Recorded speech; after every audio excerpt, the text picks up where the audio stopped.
বৎস এটা কোরবানি করবে। আমি উম্মে সামিয়া, প্রবাসক আদি।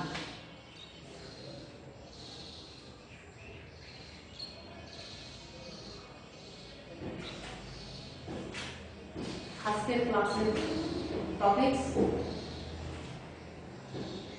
কুরবানির পরিচয়। কুরবানির পরিচয় এই সম্পর্কে আলোচনা করব। কার উপর কুরবানি ওয়াজিব, কার উপর ওয়াজিব নয় এই সম্পর্কে আলোচনা করব। কুরবানির ঘটনা কি, যেসব পশু কুরবানির জায়েজ আর যেসব জায়েজ নয় সেগুলো, যেমন জিজুন, উমিয়াউন, আরজাউন, সাওলাউন, আসফাউন, এইসব পশু হুকুম বর্ণনা, এগুলোকে কোরবানি দেওয়া যাবে কিনা এই সম্পর্কে বর্ণনা। কানের অধিকাংশ কেটে যাওয়া প্রাণীর কুরবানির হুকুম, যে প্রাণীর কান কেটে গেছে এ ধরনের প্রাণী কুরবানি দেওয়া যাবে কিনা এই সম্পর্কে বর্ণনা। কোন প্রাণীর দ্বারা কুরবানির বৈধ এবং কুরবানির পশুর বয়স, কত বয়স হলে কোরবানি দেওয়া যায় এই সম্পর্কে আলোচনা করব। কোরবানির গোশতের হুকুম কি, কোরবানির গোশত কি করতে হবে, কিভাবে বর্ণন করতে হবে এই সম্পর্কে আলোচনা করব। কোরবানির সময় বর্ণনা, কোন সময় কিভাবে কোরবানি করতে হবে এই সম্পর্কে আলোচনা করব। যাই হোক, শুরু করা যাক।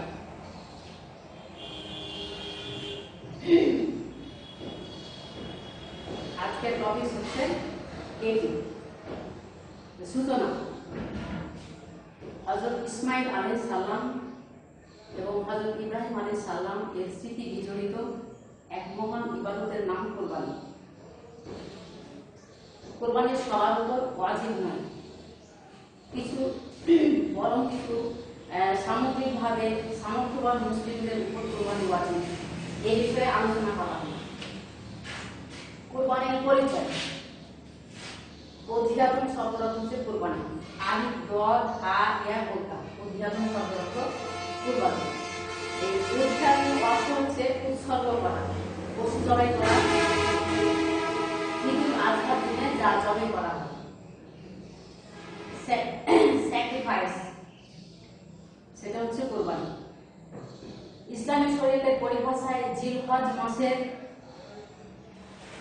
নির্ধারিত দিন সমূহের যে কোন দিনে মহান আল্লাহর নৈকট্য লাভের উদ্দেশ্যে চতুষ্পদ প্রাণী জবাই করাকে উদ্হিয়া বা কুরবানি বলা হয়।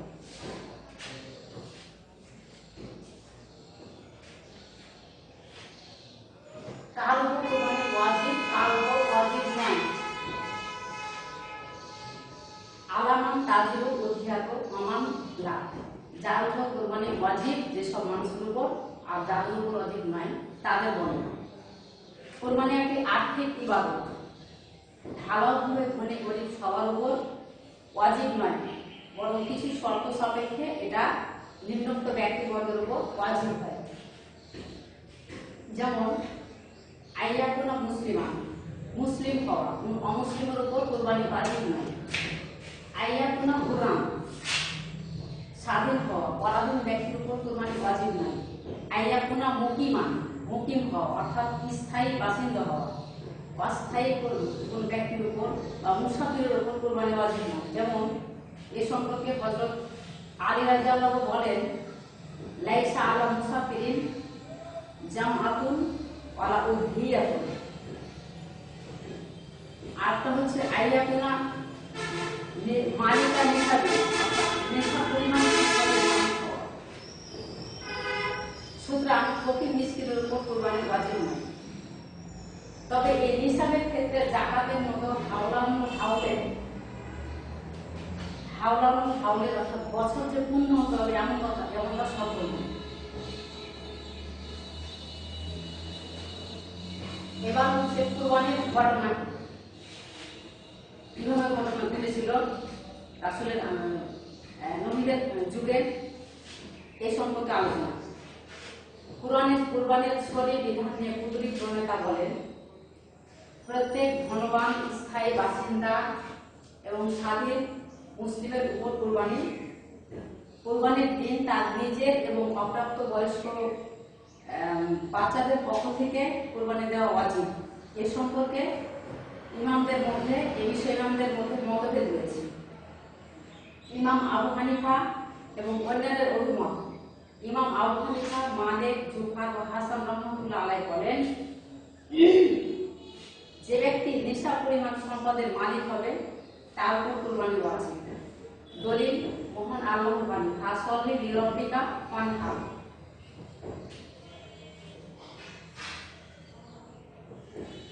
আবু হুরায়রা রাদিয়াল্লাহু সূত্রে রাসূল সাল্লাল্লাহু আলাইহি সাল্লাম বলেন, যে ব্যক্তি সামর্থ্য থাকা সত্ত্বেও কুরবানি করে না সে যেন আমার ঈদগাহে উপস্থিত না হয়। তবে এইরূপ উক্তি দ্বারা বোঝা যাচ্ছে, এই কঠোর হুঁশিয়ারি দ্বারা বোঝা যাচ্ছে যে এটা কুরবানিটা ওয়াজিব, এটা সুন্নাতের জন্য নয়, এটা ওয়াজিব, দেওয়া লাগবে, দিতে হবে। ইমাম শাফি, আহমদ ইবনে হাম্বল এবং আবু ইউসুফের উম্মত, তাদের মতে কুরবানি দেওয়া সুন্নাত। দলিল মান আরাদা আইয়ুদাহি মিনকুম ফালা ইয়াকুজু মিন শা'রিহি ওয়া আজফারিহি শাইআন। অর্থাৎ যে ব্যক্তি কোরবানি দেওয়ার ইচ্ছা করবে সে যেন চুল এবং নখ না কাটে। তাহলে এখানে বোঝা যাচ্ছে যে আরাদন শব্দের অর্থ হচ্ছে ইচ্ছা করা। আরাদন শব্দটি ওজুবের ক্ষেত্রে সাব্যস্ত করে না, এজন্য তারা বলেন যে এটা সুন্নাত হয় যুক্তিযুক্ত।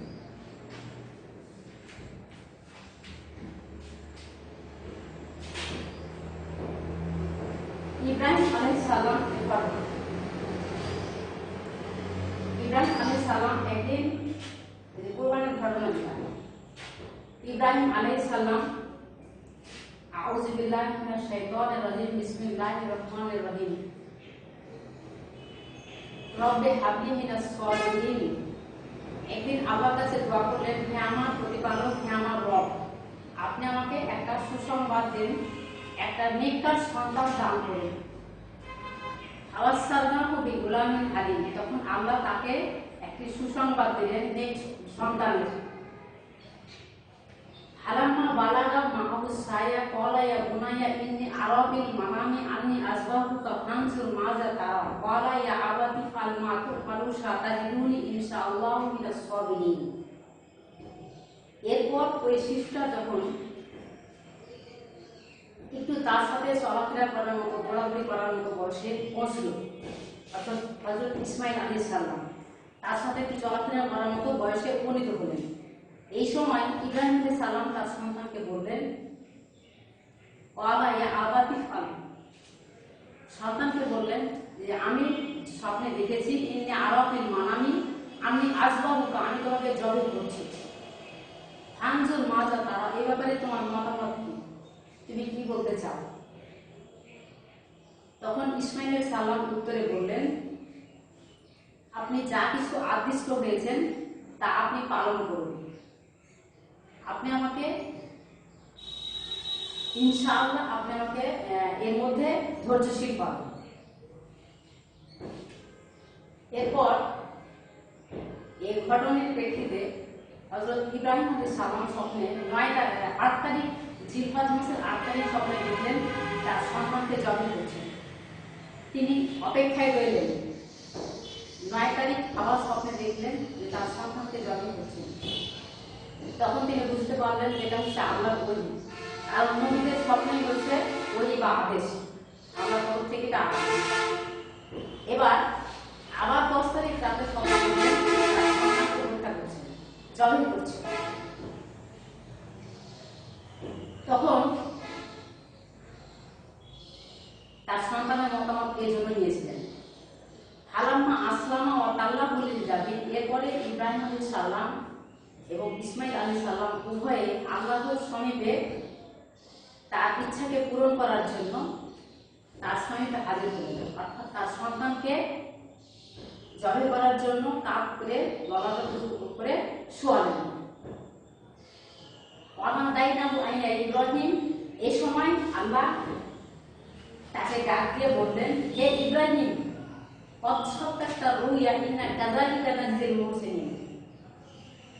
তুমি স্বপ্নে স্বপ্নটাকে সত্যি বাস্তবে পরিণত করেছি।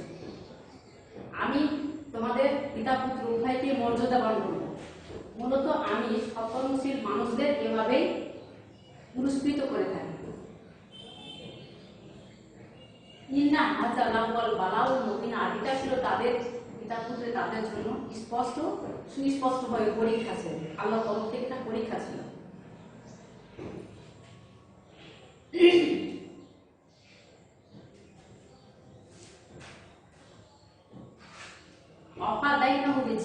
আজিম, এবং এই কারণে আল্লাহ তার ছেলের পরিবর্তে ওই স্থানে একটি বড় জন্তু সেখানে দান করলেন।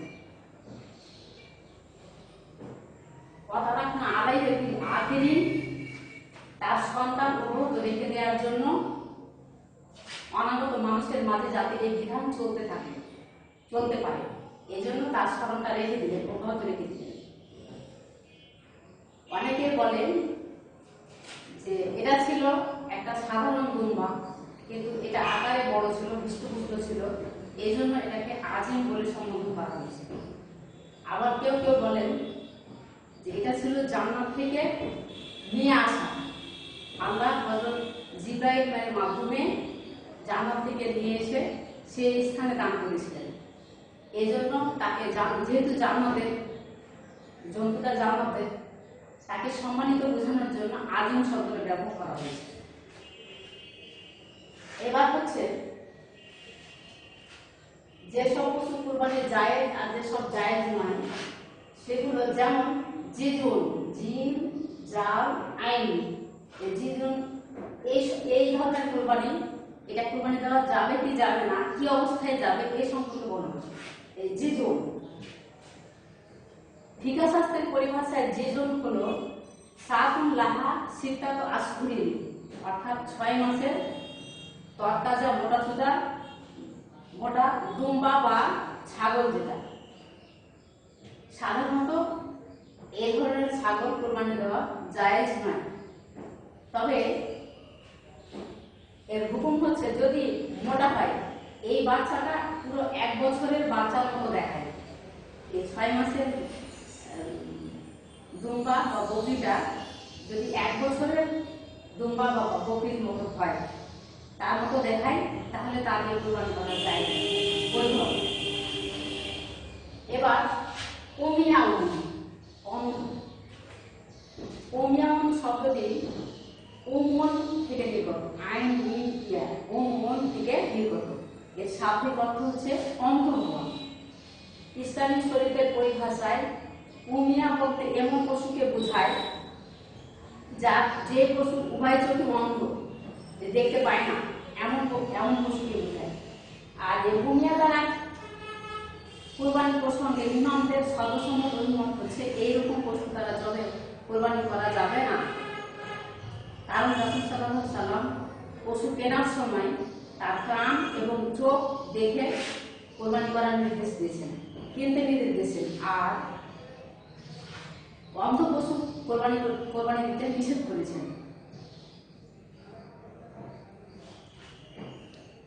এ সম্পর্কে হযরত আলী রাদিয়াল্লাহু আনহু বলেন, দৃষ্টিশক্তি যদি অর্ধেকের কম লোপ পায়, অর্থাৎ একটু হালকা অন্ধটা, একটু অল্প একটু হাত যাচ্ছে, মানে অন্ধ, পুরো অন্ধ না, অর্ধেকের কম পায়, এরকম যদি হয় তাহলে সে পশু কোরবানি দেওয়া বৈধ আছে। এটা হযরত আলী মত। এবার হচ্ছে আরজাউন, আইন র জিম আলিফ হামজা, আরজাউন আরজাউন। আসসালামু আলাইকুম।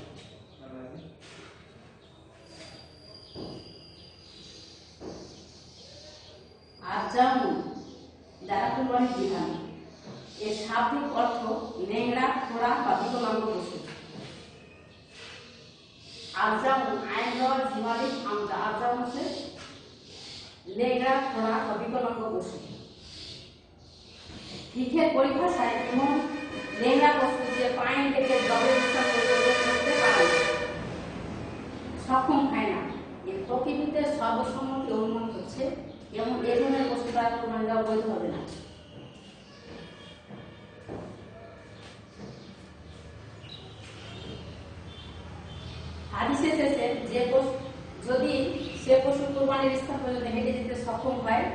তাহলে কুরবানি দেওয়া বৈধ হবে।